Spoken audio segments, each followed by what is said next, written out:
Começa agora mais uma edição do UVA News. Acompanhe as notícias do nosso webjornal.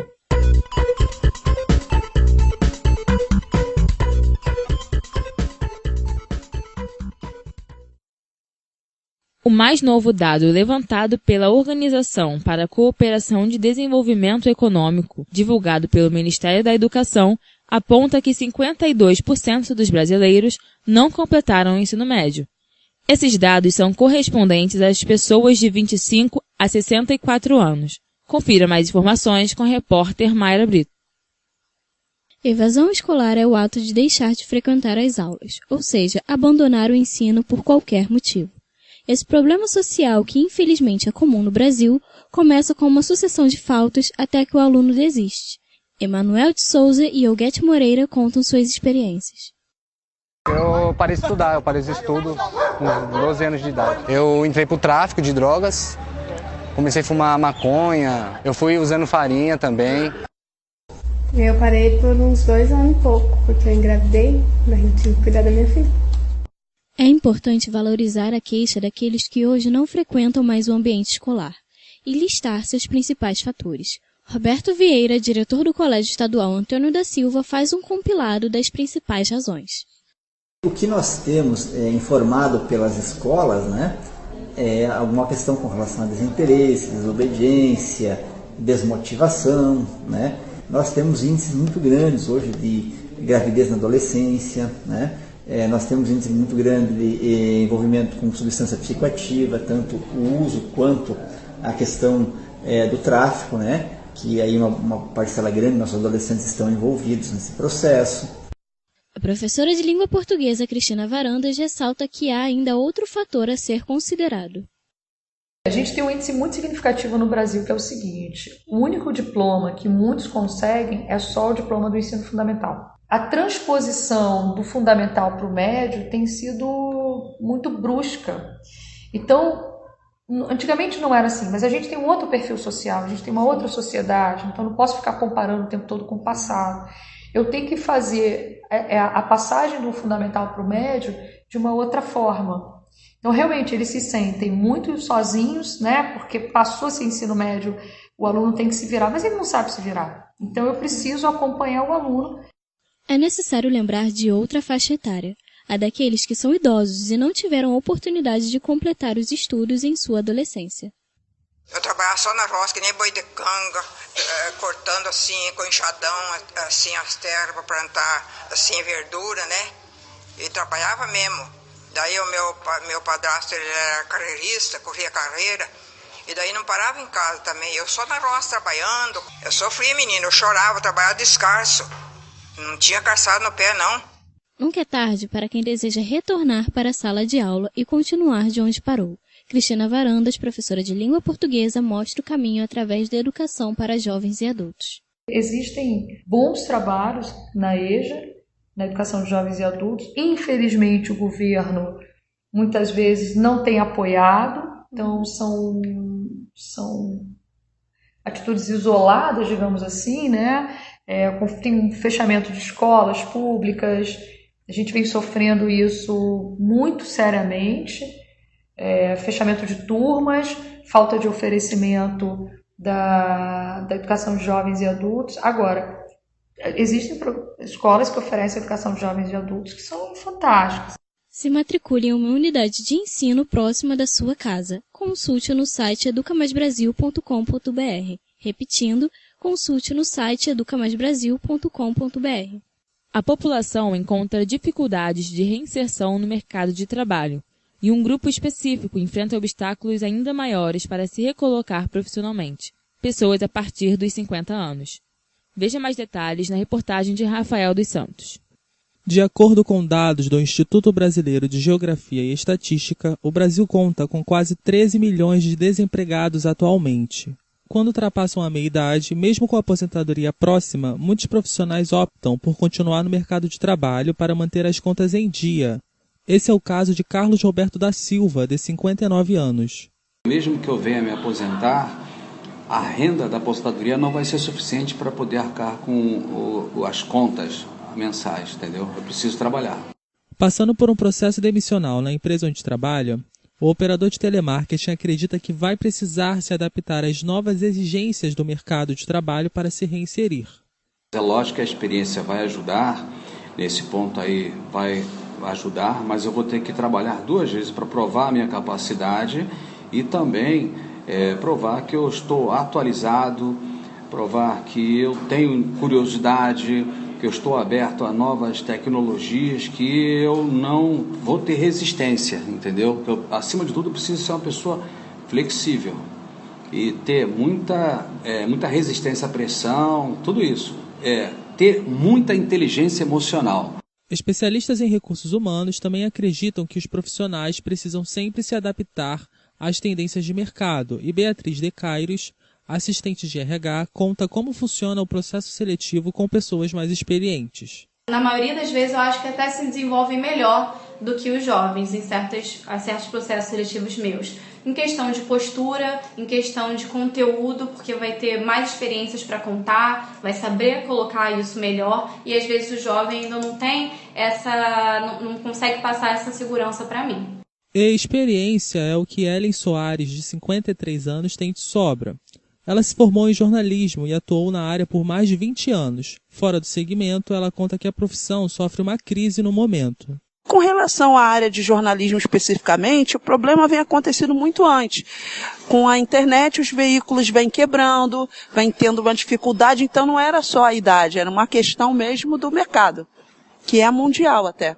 A jornalista considera que o trabalho formal está com os dias contados e que os profissionais precisam se adaptar a essa nova realidade. Eu acho que todo mundo tem que encontrar um jeito de se reinventar, porque o trabalho formal, da maneira como a gente conhece, ele está realmente entrando em extinção. Então, assim, o ideal é que a pessoa encontre alguma coisa onde ela possa colocar a alma, o que ela sabe fazer bem, e ir por esses caminhos. O mundo passa por mudanças constantes e todo profissional precisa se reinventar para se manter atraente a um mercado cada vez mais exigente, alinhando experiência e formação específica. As práticas integrativas e complementares são boas alternativas para tratar doenças de forma mais natural, sem remédios alopáticos.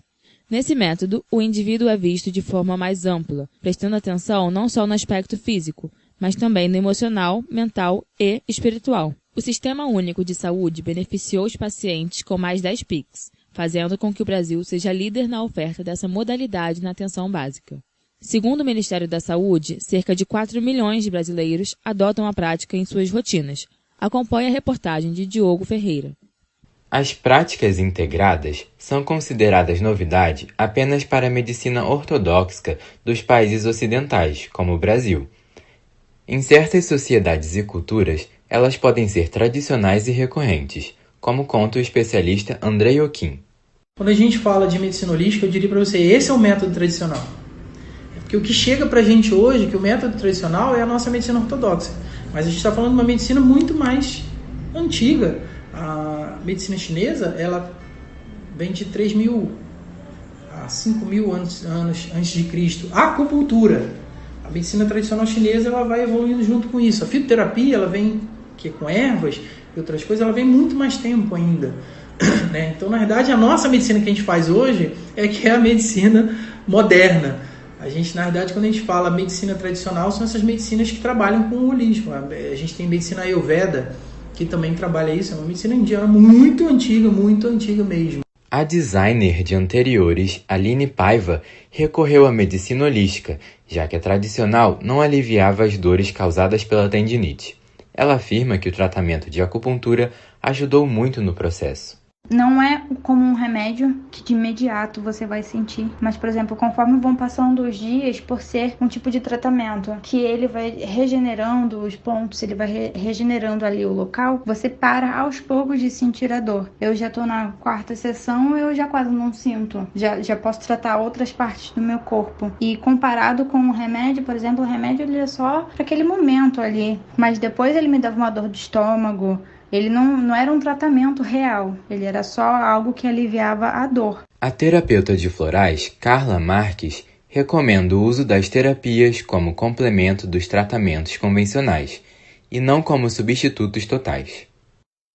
Nas práticas integrativas, a gente entende a pessoa que está na condição de paciente como o centro da nossa atenção e do nosso cuidado. E se assim é, eu vou complementar. Eu sou um ser, eu sou uma ferramenta, uma facilitadora, eu sou coadjuvante na história daquela pessoa. Eu me percebo enquanto indivíduo e dentro dessa minha percepção eu vou atuar diretamente com o meu gatilho, com a minha dificuldade.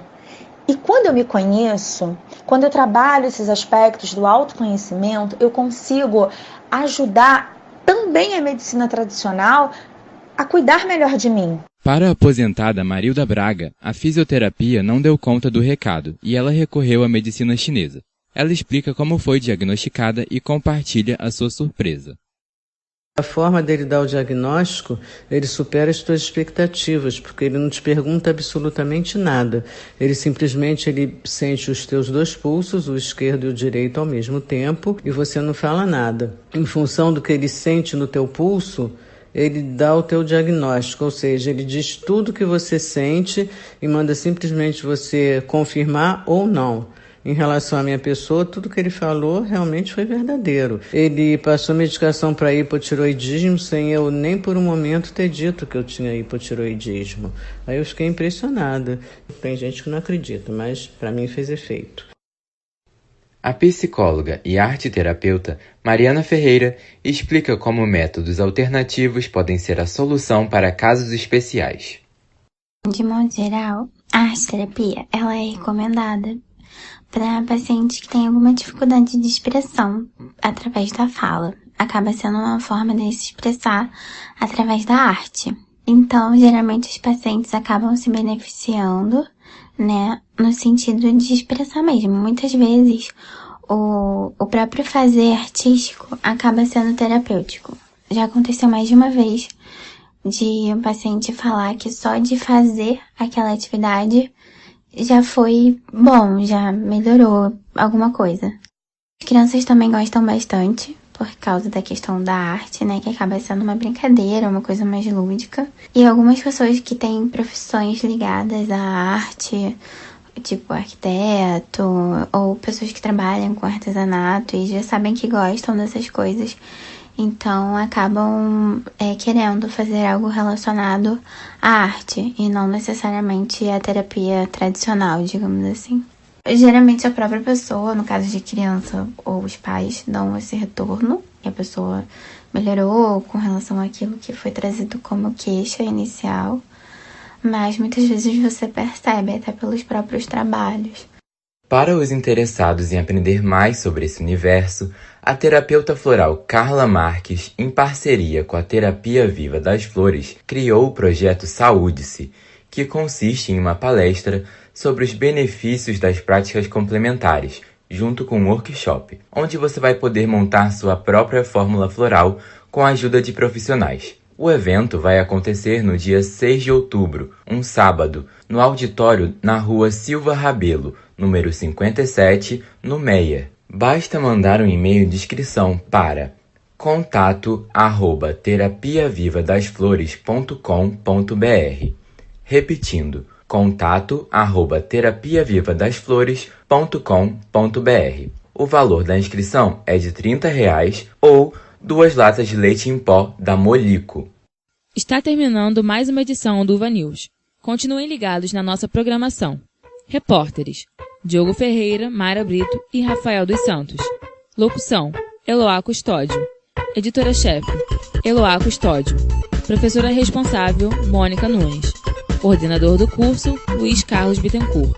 Rádio Uva. Informação sem fronteiras.